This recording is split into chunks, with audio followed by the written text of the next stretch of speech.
that they've always been taught, and they're not going to, they just won't turn it loose. But God said something. He said, I'm going to do wonders among you. I'm going to do something so extraordinary that you will have to believe that Joshua is telling you the truth.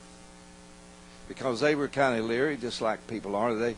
Well, I wonder if, I know about Moses and all that, but I just wonder if Joshua is really the leader that we need here. And you see, that's because here was something that was going to happen that was entirely different than what Moses and what in his leadership. Joshua was going to take the people across Jordan that Moses never could do. So, you know that the living God is among you, and that without fail drive out from before you all of these seven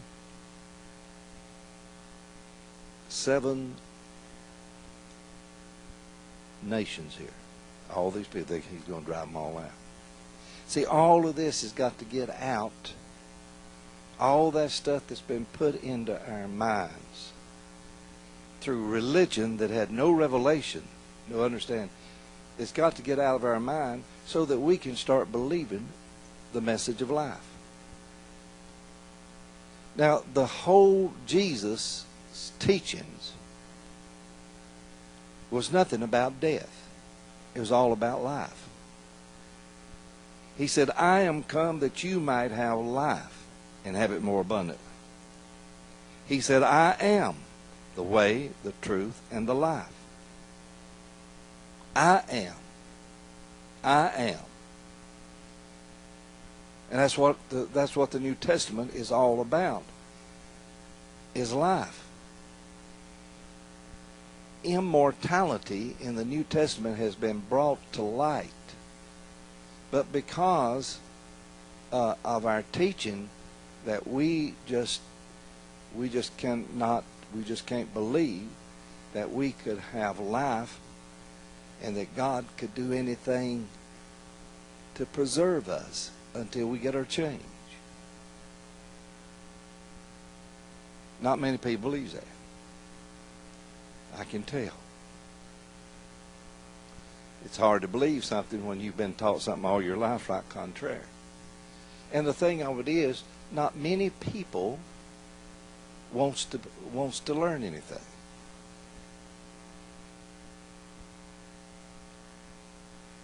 How many say amen to that? It's much easier to just do nothing and never learn, because learning is laborious. You have to sacrifice to learn something.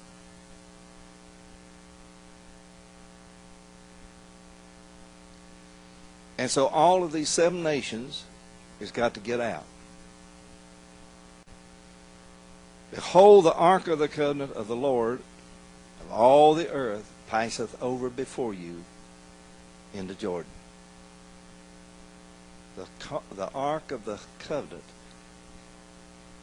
of all the earth passeth over before you into Jordan. Into Jordan. Jesus stepped down into the Jordan River. This is a type of Jesus, the ark, the ark of our covenant. Stepping down into the Jordan River. Next verse. Now therefore take you 12 men out of the tribes of Israel, out of every tribe a man. And it shall come to pass, as soon as the soles of the feet of the priests that bear the ark of the Lord of all the earth, shall rest in the waters of Jordan, that the waters of Jordan shall be cut off from the waters that come down from above, and they shall stand up and heap.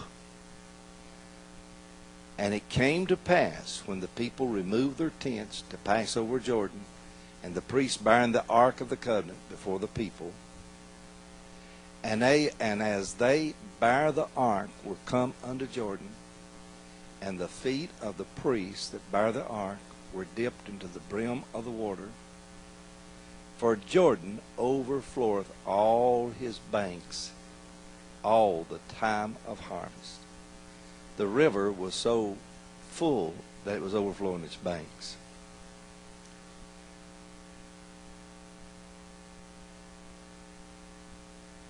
That the waters which came down from above stood up, rose up upon a heap,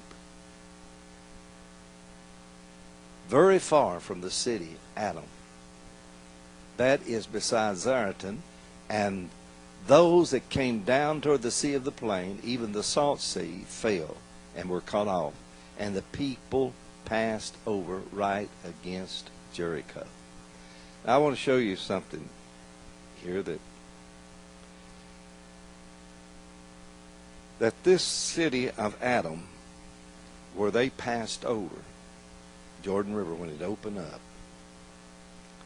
the waters roll all the way back to Adam, the city of Adam.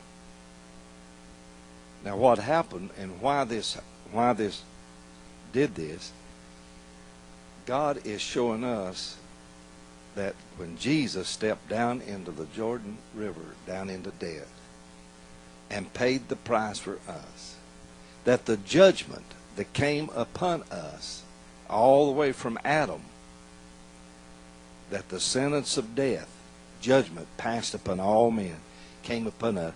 Jesus rolled all of it back all the way to the city of Adam and took the judgment off of us.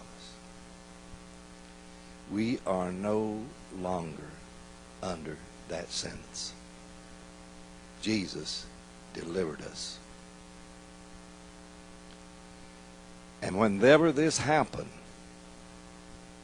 everyone that can understand divine revelation that is going to fall like the dew from heaven, your mind, your thinking will begin to change. And though the death is all around you, and people are falling, and the young people are falling, death is everywhere, it's overflowing its banks. You that are not afraid to believe what the Spirit of the Lord is saying in this hour, He says, I am going to show you wonders. I'm going to do wonders among you. I'm going to show you how to do things that you could never do just being a natural, nominal Christian.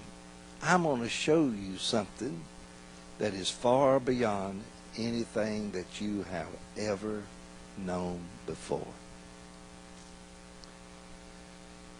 Now I want you to turn over here to the book of Revelation, chapter 10.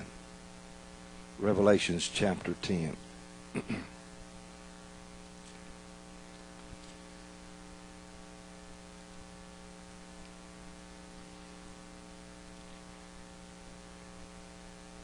Let's begin reading at verse 1. And I saw another mighty angel come down from heaven, clothed with a cloud, and a rainbow was upon his head, and his face was as it were the sun, and his feet as pillars of fire. And he had in his hand a little book open. And he set his right foot upon the sea, and his left foot on the earth,